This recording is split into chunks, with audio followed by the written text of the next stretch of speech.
Assalamualaikum dan hai semua. Bertemu lagi untuk tajuk trigonometri lesson yang keempat.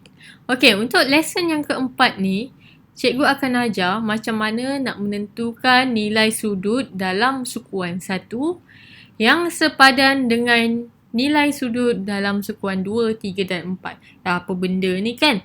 Panjangnya ayat ni, susah nak faham. So basically, apa yang awak belajar dalam lesson yang keempat ini adalah awak akan jadikan sukuan 2, 3 dan 4 kita sepadankan kepada sukuan 1.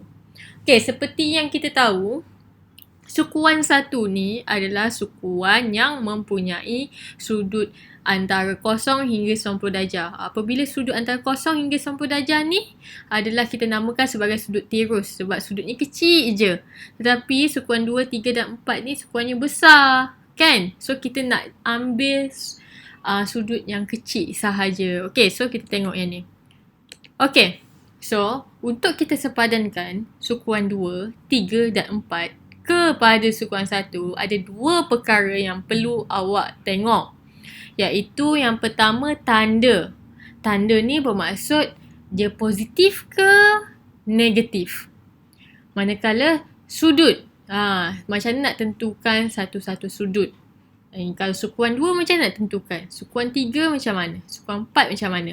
Okay, so kita tengok tanda dulu. Positif ke negatif? Okay, so awak kat sini, recall balik. Sukuan 1, sukuan 2, sukuan 3 dan 4. Jangan tertukar mana sukuan 1, 2, 3 dan 4. Okay?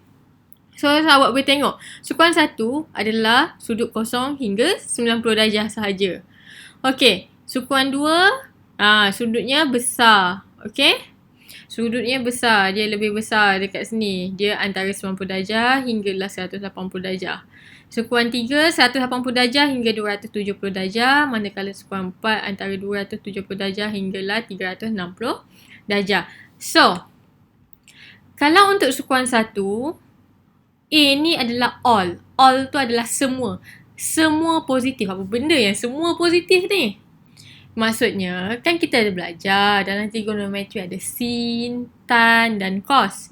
Bermaksud, kalau sukuan 1, tak kisahlah sin atau tan atau cos, semua tandanya adalah positif. Okey, kita tengok sukuan kedua. Kalau sukuan kedua, sin sahaja yang positif. So, saya buat S. Sin sahaja yang positif. Bermaksud, tan dengan cos adalah negatif. So, awak ingat je lah yang positif sahaja. Okey? So, manakala sukuan 3, pada sukuan 3, tan sahaja yang positif. Saya letak T. Tan sahaja yang positif. Bermaksud sin dengan cos adalah negatif pada sukuan 3. Tengok sukuan keempat, cos sahaja yang positif. Bermaksud pada sukuan 4, sin dengan tan adalah negatif. Cos sahaja yang positif. So, awak perlu ingat apa? Awak perlu ingat yang positif sahaja.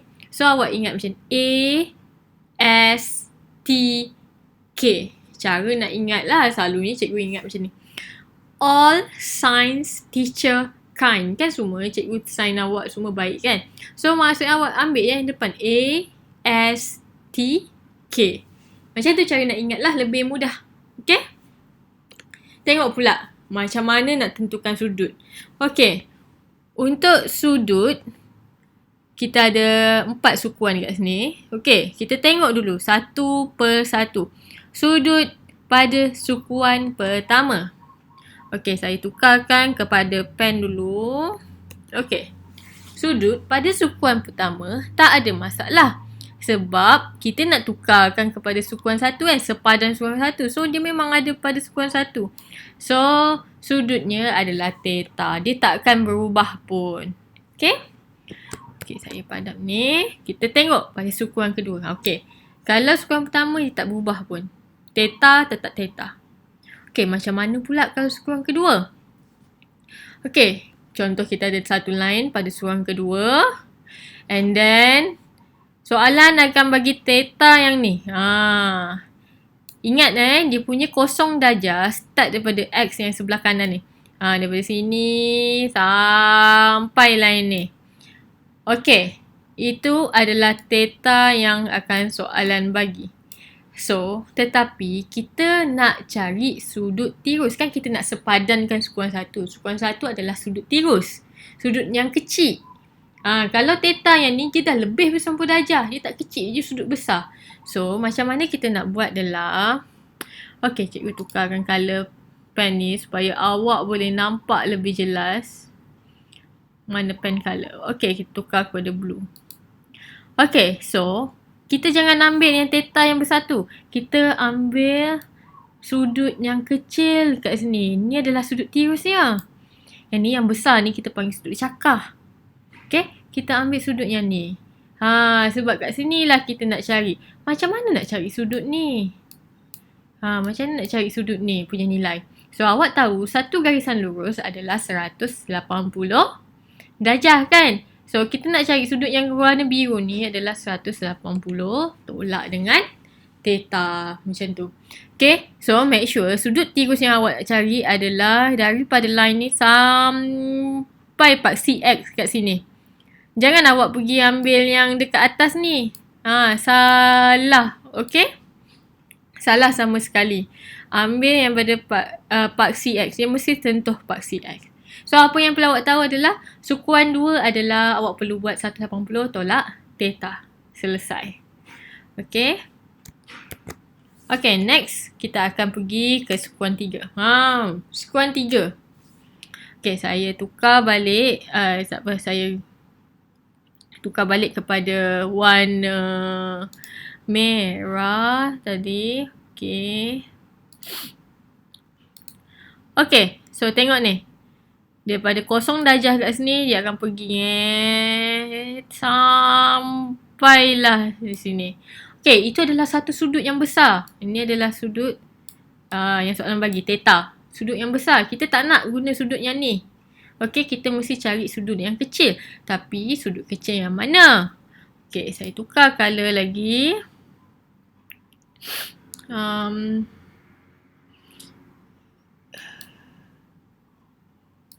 Okay, so sudut yang kecil kita ambil daripada line ni mesti dia cecah dengan paksi X. Jangan ambil yang belah sini, yang paksi Y ni, jangan. Dia mesti cecah paksi X. Okay, so kita nak cari yang biru ni. Macam mana kita nak cari yang biru ni? Adalah, okay, keseluruhan theta ni. Theta ni adalah keseluruhan, tapi kita nak cari yang biru. Theta tolakkan dengan 180. Sebab 180 kan yang lurus tu. So, untuk sukuan 3 adalah theta tolak dengan 180.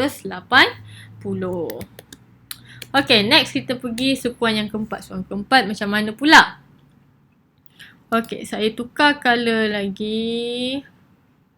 Pergi ke warna merah. Okay. Theta yang soalan akan bagi adalah daripada 0 darjah kat sini sampailah sini. So ini adalah theta yang soalan bagi. Okay, tetapi kita kena tengok sudut yang kecil, sudut tirus. Yang mana satu sudut tirus. Okay, so saya tukar colour kepada warna biru. Okay, so sudut yang kecil mesti ambil daripada line ni, mesti cecah dengan paksi X. Ingat sudut kecil tu mesti cecah paksi X. Jangan ambil yang cecah paksi Y yang sebelah sini. Paksi X. So, macam mana nak cari yang warna biru ni adalah senang je. Kan satu bulatan penuh adalah 360. 360 tolakkan dengan theta tu akan dapat yang warna biru tu. Okay. So, awak kena ingatlah. Sukuan 1 theta. Sukuan 2 180 tolak theta. Sukuan 3 theta tolak 180. Sukuan 4 360 tolak theta. Okay. So, next. Yang ni saya dah ringkaskan semua. Firstly, kita tengok tanda. Tanda untuk setiap sukuan. 1, 2, 3 dan 4. Tanda ingat. A, S, T, K. Kita ingat yang positif saja. Okay? Kalau dah ingat yang positif, confirm awak tahu punya yang negatif. Okay, next. Sudut. Sudut macam ni. Sukuan 1 theta, sukuan 2 180 tolak theta, sukuan 3 theta tolak 180, sukuan 4 adalah 360 tolak theta. Okay? So, kita tengok soalan. Macam mana kita nak gunakan nota ni untuk soalan. Okay, contoh. soalan akan tanya macam ni. Nyatakan hubungan nilai-nilai berikut bagi sudut sepadan dalam sukuan satu. Awak kena tengoklah bila ada perkataan sepadan, sukuan satu, awak kena guna benda ni.